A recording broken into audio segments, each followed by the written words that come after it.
வணக்கம். டி நகர். சென்னை வாசிகளுக்கு இந்த பகுதி தெரியாமல் இருக்கிறதுக்கு வாய்ப்பே கிடையாது. ஏன் சென்னை வாசிங்க, பல இடங்கள்லேருந்து பாம்பே, டெல்லி, கால்கட்டா, பல ஊரில் இருக்கிறவங்களுக்கு கூட சென்னையை பற்றி ஒன்றும் தெரியாமல் இருந்தாலும் டி நகரை பற்றி டெஃபினட்டாக தெரியும். நம்ம பின்கோட் சீரீஸில் அடுத்தது நம்ம பார்க்க போகிறது சென்னை 17 தியாகராய நகர் அப்படிங்கிற டி நகர். வாங்க இந்த பகுதியோட வரலாறை பார்க்கலாம்.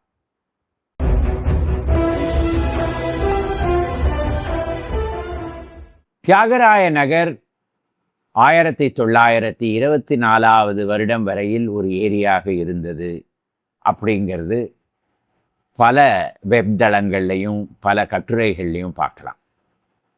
ஆனால் அந்த ஏரியா பூராவுமேவா குளமாக இருந்தது? அந்த ஏரியோடைய பரப்பளவு எவ்வளவு, இப்போ இருக்கிற தியாகராய நகருடைய பரப்பளவு எவ்வளவு, இதெல்லாம் நம்ம பார்க்க வேண்டாமா?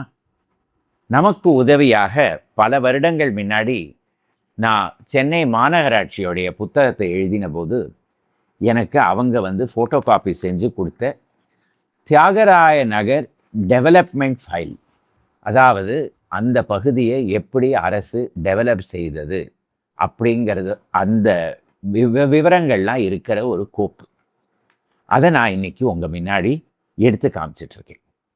இதுலேருந்து நமக்கு என்ன தெரிய வருதுன்னா, அந்த மயிலாப்பூர் ஏரி, அதாவது லாங் டேங்க் ஆஃப் மயிலாப்பூர், எந்த ஏரிக்கு மேலே டி நகர் கட்டப்பட்டது அப்படின்னு எல்லாரும் சொல்கிறாங்களோ அதோடைய பரப்பளவு 73 ஏக்கர். ஆனால் தியாகராய நகர் அப்படிங்கிற பகுதியோடைய பரப்பளவு 630 ஏக்கர். 73 ஏக்கர், 630 ஏக்கர், அதாவது சுமார் 9 மடங்கு பெரியது. இந்த ஏரியோடைய பெருசாக இருக்கிறது தியாகராய நகர். தியாகராய நகருடைய வரலாறை பார்க்கறதுக்கு முன்னாடி ஆனால் அந்த லாங் டேங்க் ஆஃப் மயிலாப்பூருடைய வரலாறு நம்ம பார்க்க வேண்டாமா? லாங் டேங்க் அப்படிங்கிறது, அதுக்கு லாங் டேங்க் ஆஃப் மயிலாப்பூர் அப்படின்னு எப்படி பெயர் வந்தது அப்படின்னு பார்த்தோன்னா, மயிலை தான் அதோடைய கிழக்கு புறத்தில் இருந்த பெரிய ஊர். மயிலைக்கும் இந்த ஏரிக்கும் நடுவில் தேனாம்பேட்டை, ஆழ்வார்பேட்டை அப்படிங்கிற கிராமங்கள்லாம் இருந்தன. ஆனால் அதெல்லாம் சிறிய கிராமங்கள். மயிலை அப்படிங்கிறது, மயிலாப்பூர் அப்படிங்கிறது ஒரு பெரிய டவுன். தேவார காலத்திலேருந்தே அதுக்கு மாமயிலை அப்படின்லாம் தான் பேர்.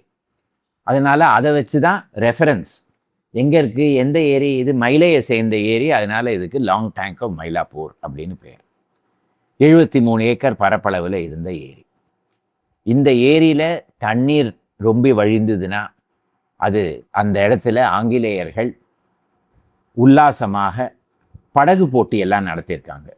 அதாவது இப்போ போட் கிளப் அப்படின்னு அடையாறில் இருக்கே, ராஜா அண்ணாமலைபுரமில் இருக்குது, அடையார் நதி ஓரமாக. அந்த போட் கிளப் ஆரம்பித்ததே இந்த லாங் டேங்க் ஆஃப் மயிலாப்பூருடைய ஓரத்தில் தான்.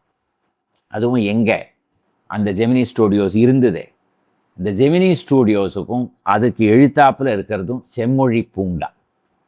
அந்த இடத்துல தான் லாங் டேங்க் ஆஃப் மயிலாப்பூர் முடியும். அதோடைய கடைசி பகுதி அந்த இடத்துல தான் இருந்தது.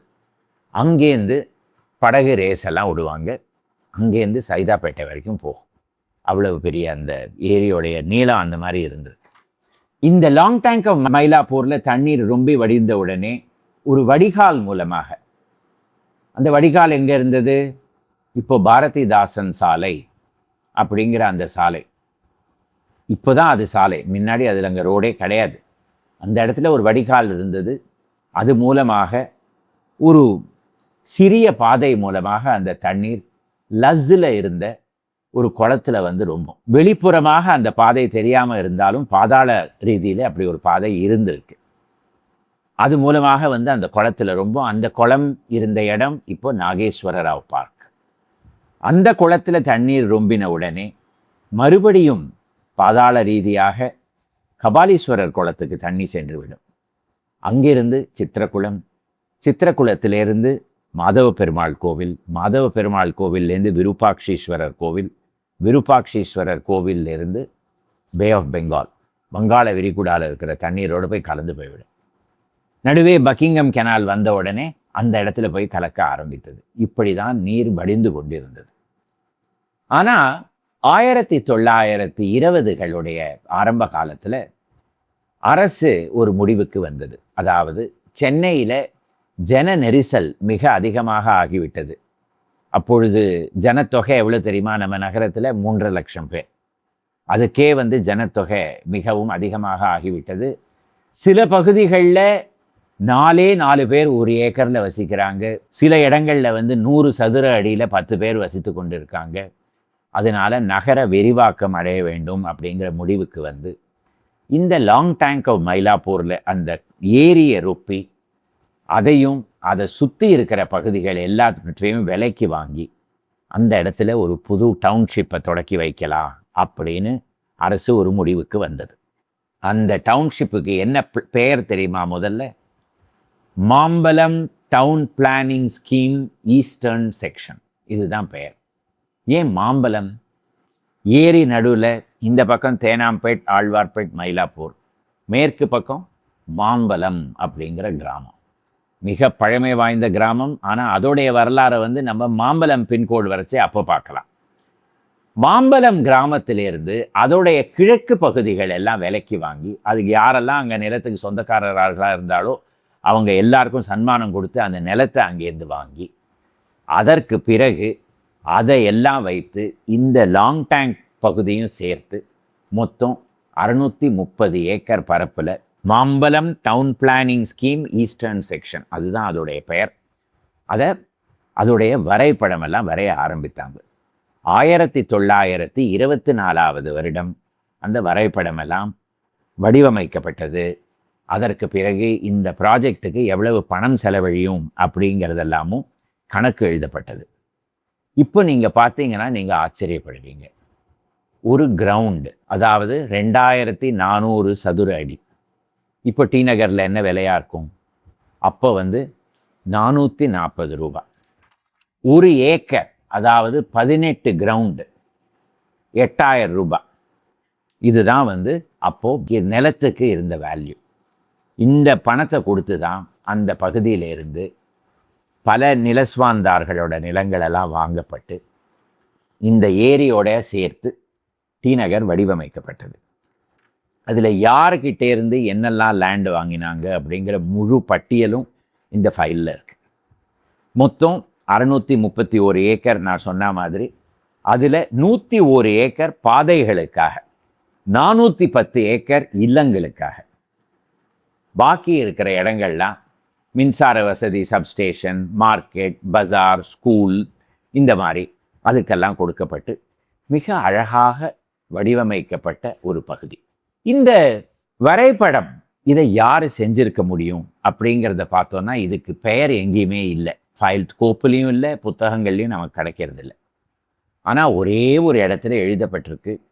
1916, 17 அந்த மாதிரி ஆண்டுகளில் புது டெல்லியை நிர்மாணம் செய்து கொண்டிருந்த அந்த கட்டிடக்கலை நிபுணர் எட்வின் லட்டியன்ஸ் அவர் சென்னைக்கு வந்தார். அவரிடம் இந்த நகரத்துக்கு புது பகுதிகளெல்லாம் எப்படி வடிவமைப்பது அப்படின்னு கேட்கப்பட்டது. அவரும் அவருடைய பிளானெல்லாம் எடுத்து கொடுத்தார் அப்படின்னு ஒரு இடத்துல தெரிய வருது. இது லட்டியன்ஸோட பிளானாக இருக்க முடியுமா? என்னுடைய கருத்து என்னென்னா அவரால் தான் இதை கொடுத்துருக்க முடியும். ஏன் அப்படின்னு பார்த்தோன்னா புது டெல்லியோட பிளானும் இந்த டி நகரோட பிளானும் ஒரே மாதிரி இருக்குது. இதுக்கு நான் இப்போ ஒரு எக்ஸ்ப்ளனேஷன் கொடுத்தேன்னா நீங்கள் நம்புவீங்களா இல்லையாங்கிறத பார்த்துக்கோங்க. இந்த இடத்துல இருக்கிறது பனகல் பார்க். இங்கேருந்து நேராக ஒரு பாதை வருது. அதே மாதிரி இந்த 2 ஓரங்கள்லேயும் ஒரு பாதை. இதுதான் இப்போ இருக்கிற சர் தியாகராயா ரோடு. இந்த பக்கம் இருக்கிறது ஜிஎன் செட்டி ரோடு, இந்த பக்கம் இருக்கிறது வெங்கட் நாராயணா ரோடு. அண்ட் இந்த இடத்துல இருக்கிறது போக் ரோடு, இந்த பக்கம் உஸ்மான் ரோடு, இந்த ஓரத்தில் இருக்கிறது மவுண்ட் ரோடு. நீங்கள் புது டெல்லியோடைய வடிவமைப்பை எடுத்து பார்த்தீங்கன்னா இதே தான் அதோடைய பிளானும். இந்த இடத்துல இருக்கிறது ராஷ்டிரபதி பவன். இங்கேருந்து நேராக போகிறது கிங்ஸ்வே அல்லது ராஜ்பத். இந்த பக்கம் அதை கட் பண்ணுறது ஜன்பத். 2 ஓரங்கள்லேயும் 2 சாலைகள், பின்னாடி ஒரு சாலை. இதே ரேடியல் பிளானில் அமைக்கப்பட்டது தான் புது டெல்லி. ஆனால் அதோடைய ஸ்கேல் பல மடங்கு இதோட பெருசு. அதுதான் ஒரே வித்தியாசம். அந்த பிளானுக்கும் இந்த பிளானுக்கும் ஒரே ஆளால் தான் இந்த பிளானை கொடுத்துருக்க முடியும் அப்படிங்கிறது இது 2த்தையும் பார்த்தா நமக்கு தெரிய வருது. அதிலேருந்து 99% இது ரிலையன்ஸோட பிளானாக தான் இருந்திருக்க முடியும். அடுத்தது, இதை எவ்வளவு அழகாக பிளான் செஞ்சுருக்காங்க பாருங்கள். தொடக்கத்திலேயே ஒரு பார்க், பிற்காலத்தில் அதுதான் பனகல் பார்க். அதிலேருந்து 3 பாதைகள், 3மே மவுண்ட் ரோடோடு போய் சந்திக்கிற மாதிரி. இந்த நம்பர் போட்டிருக்காங்க பார்த்தீங்களா, இதுதான் பிளாட்டோட சைஸ். 1 ஏக்கர் பிளாட், அரை acre plot, 1/4 acre plot, 1/8 plot, 1/16 acre plot. இந்த மாதிரி பிளாட் போட்டு இந்த பகுதியை விற்றுருக்காங்க. அதில் பார்க்குக்கு தனித்தனியாக இடம், இப்போ இருக்கிற நடேச முதலியார் பார்க், ஜீவா பார்க், அது ரெண்டுத்துக்கும் அப்போவே பிளான் பண்ணியிருக்காங்க. அதே போல் இப்போ இருக்கிற பாண்டி பஜார் மார்க்கெட்டுக்கு தனியாக ஒரு இடம், பள்ளிக்கூடத்துக்கு தனியாக ஒரு இடம், ஆனால் அந்த இடத்துல பள்ளிக்கூடம் வரல. அடுத்தது, இந்த மவுண்ட் ரோடுக்கு முன்னாடி ஒரு ஃபுல் பார்க், இந்த டி நகரை தனியாகவே ஒரு என்க்ளேவ் மாதிரி பண்ணி இந்த இடத்துக்கும் அந்த பகுதிக்கும் ஒரு தொடர்பே இல்லாத மாதிரி ஒரு பெரிய பூங்காவை வடிவமைச்சிருக்காங்க. இந்த பூங்கா கடைசியில் பிளானில் வரல, ஆனால் இது இவ்வளவு அழகாக பிளான் செஞ்ச ஒரு பகுதி. சென்னையுடைய முதல் பிளான்டு பகுதி அப்படின்னு பார்த்தோன்னா சிந்தாதிரிப்பேட்டை தான். அது 18வது நூற்றாண்டில் டெவலப் செய்யப்பட்டது. அதற்கு பிறகு 200 வருடங்களுக்கு பிறகு தான் சென்னையில் அடுத்தது ஒரு பிளான்டு லொக்காலிட்டி அப்படின்னு வந்தது. அதுதான் இந்த தியாகராய நகர். தியாகராய நகரோட பிளானை பார்த்தோம்.